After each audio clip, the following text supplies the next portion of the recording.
It was one of the most startling covers ever published by Time magazine. On April 8, 1966, they dared to ask a question that a lot of people in ivory towers had already been asking. Is God dead? In the modern age, was there any proof that God exists? Or was he just a fairy tale dreamed up to make us feel better about the brutality of human existence? Today, on It Is Written, we're going to look at one of the most fundamental questions ever asked. Does God really exist?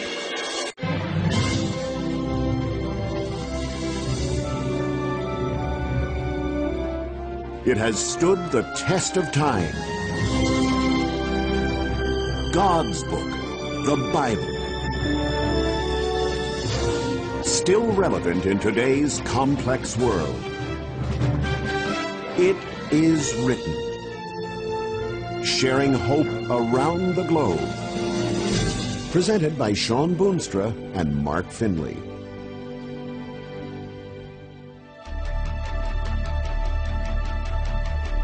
Does God really exist?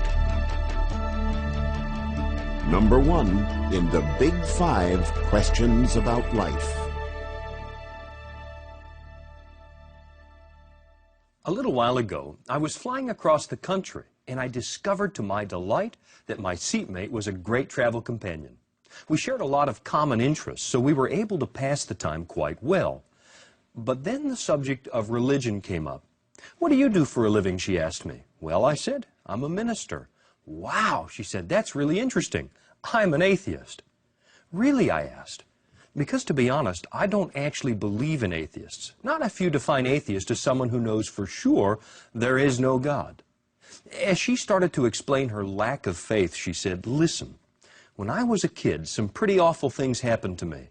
And when I went to the minister looking for answers, he didn't have any. So even though today I find religion very interesting, I personally don't have much faith that God exists." So as it turns out, my new friend wasn't really certain that God doesn't exist. She was just disappointed with her experience. Today, Pastor Mark Finley and I are going to wrestle with one of the biggest philosophical questions of all time. Does God really exist? Mark, as always, I'm delighted that we can spend some time together today. I'm delighted again, Shawn, to be able to have this dialogue about the existence of God. Yeah, it's really one of the questions that has captivated philosophers and thinkers for hundreds and hundreds and hundreds of years. And you know, Mark, you've been in ministry now for going on 40 years. You've traveled the world, and I'm sure you've run into a lot of people who wrestle with that question, does God really exist? And you know, Mark, I'm thinking in particular of a time when you addressed a group in Eastern Europe some time ago that claimed to be atheistic. They actually challenged you to prove that God exists, didn't they? Well, Shawn, that was a fascinating experience. I was in Eastern Europe when the Berlin Wall fell. I began to work in Eastern Europe back in the late 80s, 87, 88, 89, under communism. And when the Berlin Wall fell in 1989, I was preaching in Hungary and in the capital city of Budapest. That must have been a remarkable experience. It was remarkable. You know, thousands of people marched in the streets, and you saw during those years, right after the collapse of the Berlin Wall, this hunger for God. The universities opened up, and I was invited to come to numerous universities to speak to the students on the subject of God and the existence of God. And one of the things that happened was quite fascinating. The president of one of the universities in Hungary came to me, and he said, "Now, Dr. Finley, would you be willing to come and lecture at our university? And the subject is astronomy." Astronomy. They didn't ask you about theology, but astronomy. Well, he said, "I want you to show from astronomy that God exists." Wow. And, you know, I'm not an astronomer, but I did have a lecture, a slide lecture with my graphics on the computer on astronomy. So I agreed, and he said, "Now, but there's one caveat. We have an astronomer in the astronomy department at the university. You will speak on why God exists, then he will speak on why God doesn't exist." And I thought a minute about that, and I knew that I was being set up. And I said, "You know, I'm willing to do that on one condition. Since I am your guest, let your astronomer speak first. Let me speak second," you see. So he agreed. I got to the university that morning, and he met me at the door, and he said, "Now, there is a problem." And I thought he was going to cancel the lecture. I had no idea what the problem was. And he said, "Here's what the problem is." He said the astronomer had another appointment. He couldn't make it.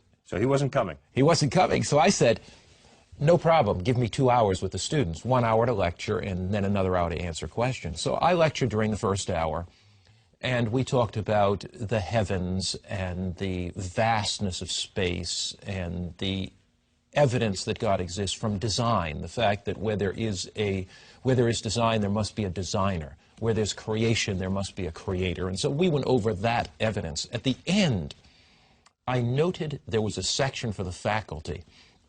And one of the students kind of looked over at the faculty, and I knew he was prompted by some PhD faculty person that wanted to kind of tie me up. So they were trying to set you up. This had all been arranged ahead of time. For sure.